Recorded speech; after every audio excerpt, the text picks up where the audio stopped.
Well, so most of the people here have just come back from the Conservative Party conference, where obviously Theresa May talked about Brexit, but people were talking about nothing but Brexit.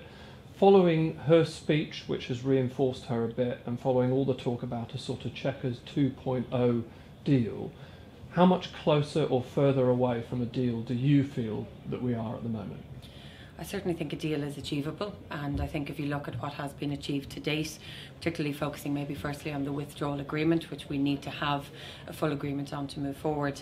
We've, for the most part, settled an agreement on the financial settlement, on citizens' rights, and now, as we know, I suppose in terms of maybe some governance issues, the Irish protocol or the Irish backstop, specifically linked to the border and the peace process, is the final piece in the hurdle that we need to overcome. We've also agreed in principle a transition agreement, and obviously now the focus on top of all of that is to ensure that we have a joint political declaration which will set out very clearly what kind of a relationship the UK will have with the rest of the EU.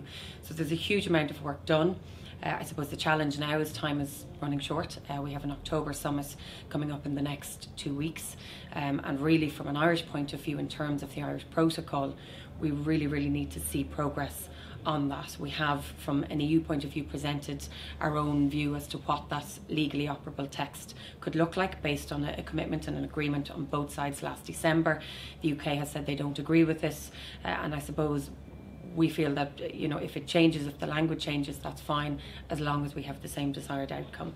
In terms of an overall future relationship, I think we can use some elements of Chequers as a basis, absolutely, but there are some fundamentals that the EU has been very clear from the outset in terms of the single market and the customs union and protecting the integrity of both of those. So I think we still have work to do, but I certainly think it's possible that we can achieve this. Are you encouraged by what you're hearing about this Chequers 2.0, particularly the idea that maybe some sort of temporary customs arrangement UK-wide might form the basis of an agreement that the UK government thinks would not undermine customs union and single market?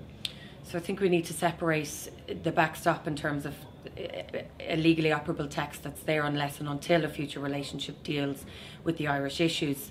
So any suggestion that anything to do with the backstop would be temporary for us is not something that would work, and it's not something that would work for the rest of the EU either. However, in terms of a future relationship, you know, I think there are a lot of things that we need to discuss. There are a lot of areas of common ground, but it's ensuring that the single market, the customs union, that the integrity of both of those are not in any way impacted, and that's, you know, I suppose that's something that the EU have been very clear about.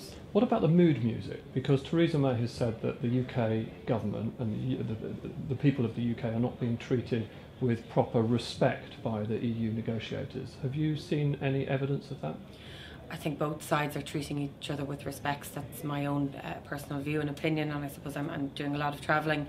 I'm engaging with a lot of colleagues, and for my part, from an Irish point of view, and from the rest of the 26 other member states, we want a close relationship with the UK. You know, while we respect the decision to leave, I certainly regret it, and I think moving forward, what I want and what my colleagues want is a close relationship, and to have that close relationship there has to be respect. So I think that is very clearly there. I think now the focus needs to be on taking the challenges that are left and intensifying the negotiations, making sure that we can reach a conclusion and that we can ensure that we have an orderly withdrawal and that we don't have a hard Brexit. Would you just explain to me, the UK government is talking a lot about preparing for no deal. How are you preparing for no deal? Really, Ireland has been preparing from the very beginning, from the moment that the vote took place, in terms of identifying the possible challenges to various different industries, sectors.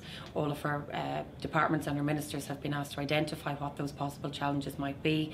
Following on from that, they've been asked to identify what possible remedies would need to be put in place, and this is taking into account the possibility of a number of different outcomes or scenarios, and most recently they have been asked to put in place an action plan which could be put into force depending on the outcome. On top of that, and I think most importantly, we have been consistently engaging with stakeholders ranging from our chambers of commerce to our agricultural sector to education, to ensure that, I suppose, we know their concerns, but also they understand the work that we're doing and where we're coming from. So while we are preparing for all eventualities, We're still negotiating for the closest possible relationship that we can, but I think it would be remiss of us as a government, and I don't think we would be doing our job if we weren't engaging and preparing with the various different industries and sectors to make sure that they are as aware of all the challenges as possible. And just finally, does that, in short, do those preparations entail preparing for some sort of a hard border? Is that not necessary if there is no deal? No, in terms of preparation for any kinds of a border, and this summer and only in a few weeks ago, our cabinet approved a number of customs officials to be hired, but this is purely on an east-west basis. No Irish government, given our history, given the challenges that we've had, and given the fact that our peace process, which is only 20 years, it's very fragile, it's intrinsically linked to the fact that we don't have a border.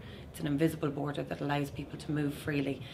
Any kind of a reintroduction of a border is not something that any government in Ireland could even consider. So we're not preparing north-south. Yes, we understand, irrespective of the outcome, there will be changes needed east-west, and that's what we're focusing on. Thank you very much.